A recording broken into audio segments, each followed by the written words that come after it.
What's up, my fellow scruffy looking nerf herders, and welcome to the Carbonite Chat. Today we're going to be doing a video on how Tarkin gained the respect of Emperor Palpatine.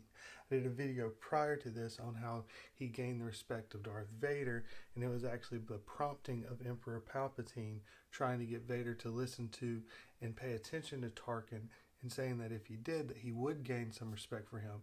And now we're going to go over what it was that Tarkin did that actually got the notice of Emperor Palpatine. Now, this is the second episode in a series I'm doing called The Journey of the Whills, where I'll be beginning from the very beginning of canon, going all the way up until episode 9.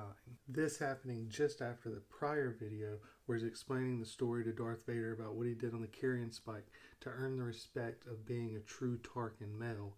Here, at the age of about 18 and about 12 years before the Phantom Menace, he joins the Outland Regional Defense Force. This is a force set up by his home planet because they don't really have any help from the Republic because they're in the far outer rim, and so they're really struggling with different marauders and robbers and pirates coming around and stealing all of this stuff. The worst offender of all of these is a pirate queen by the name of Kayana. Now, she had been going through and picking off different containers of shipments that had been being sent out by the Iriadu Mining Company.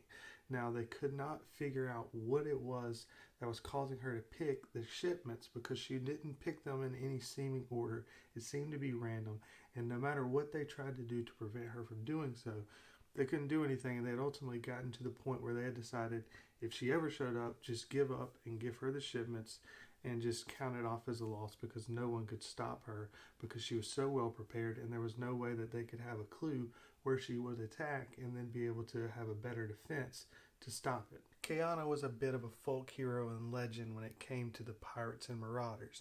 She already had a huge bounty on her head from the Republic, and this is why she was out in the Outer Rim taking some of the stuff from Iriadu. She was grown up and was raised by her father, who was a bodyguard to a very noble family. She ended up falling in love with the son of the member of the noble family. During this time, she was trained up by her father and became a very fierce warrior. While in love with this member of the noble family, she then found out that he had a secret life of being a pirate. She then joined in with him, and they kind of ran around and ruled a large amount of area as the top pirates. But before long, her love was captured and killed. She then became very vengeful and chased after her and tried to kill anyone that had anything to do with it.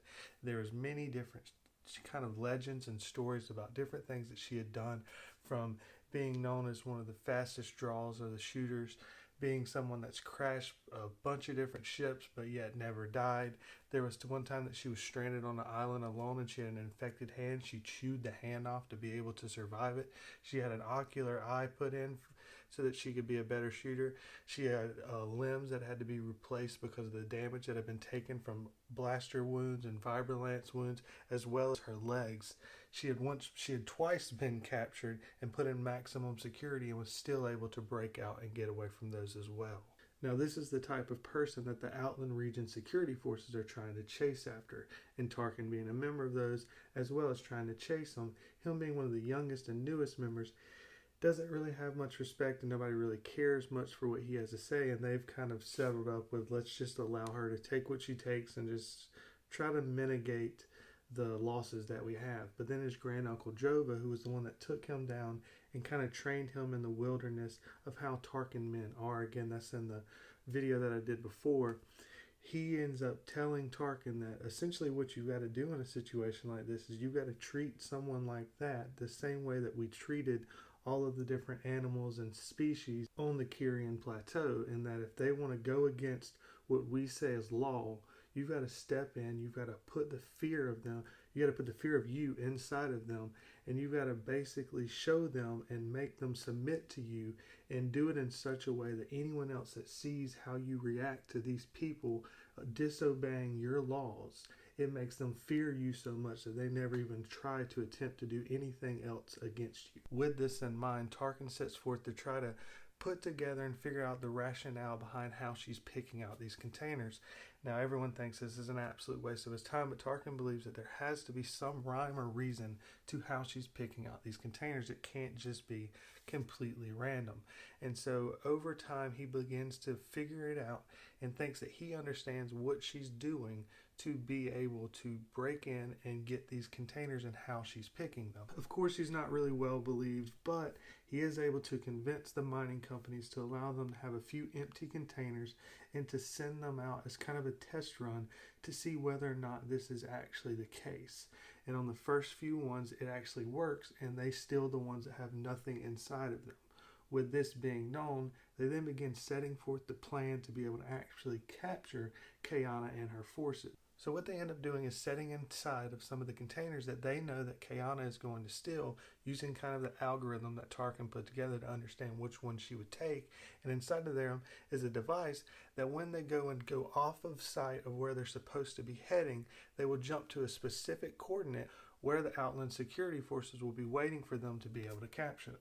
This, of course, works exactly how Tarkin had planned for it to work out, and when captured, Kayana, absolutely furious, but also very arrogant, kind of mocking Tarkin and saying that he's just a young boy and that he just got lucky and it doesn't matter, that she'll be able to escape. And he explains to her that the way he's able to capture her is it wasn't luck, that he actually solved what it was, and it actually had to do with the numbers associated with her name. And she just kind of had this shocked look to her eye, showing that she was fairly impressed with his ability to do this at such a young age, something that no one else had been able to figure out about her. But her arrogance still continuing, she then informs Tarkin that no matter what you do, there's not a prison in the world that can be able to hold me. Hearing this, Tarkin kind of smiles and essentially says that she's correct with it. He then begins to tell her his plan, that he's not going to imprison her. He's going to follow along with what his grand uncle Jova had taught him about beating in those who tried to stand against you and go against you and show you that they're going to go against the law that you've laid down, that you've got to then make them submit, show them your force and your power so that no one else will try to disobey you further. His way of doing this is he puts Kayana and the group of pirates that was with her on the attack inside of a ship, and they then send the ship off at a very slow pace, heading directly into the sun. This not being completely enough, following along with what Jova says, how you've got to teach the lesson to those also around, and knowing that other pirates around will be paying attention to Kayana and seeing what happens with her, as they very much respect her.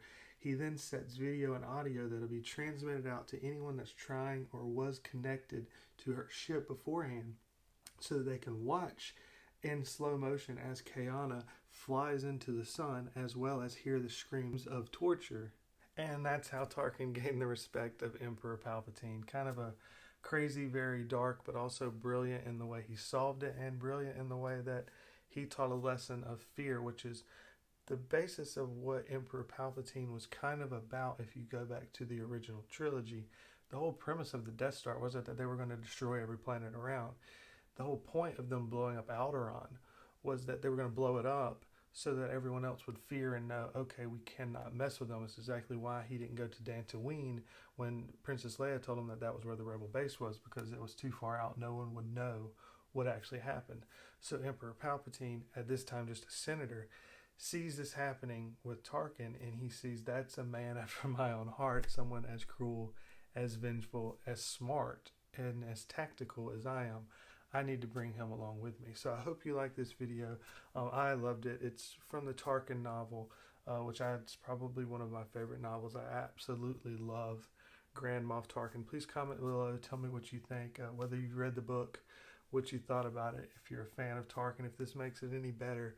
Now seeing him in Rogue One, but also in A New Hope, and the video prior that I'll post right here about how he gained Vader's respect, and now understanding a little bit more how powerful he is when A New Hope is going on. I posted a video on my feelings of The Last Jedi, kind of a bit of a rant to do with that. And I'll also post right here my videos that I'm doing about Star Wars Rebels leading into the final few episodes of the series, and I'm doing all the Easter eggs and facts from all the videos, all the episodes leading up to that point. So again, thank you guys for watching very much, and never forget, you nerf herders, I love you. I know.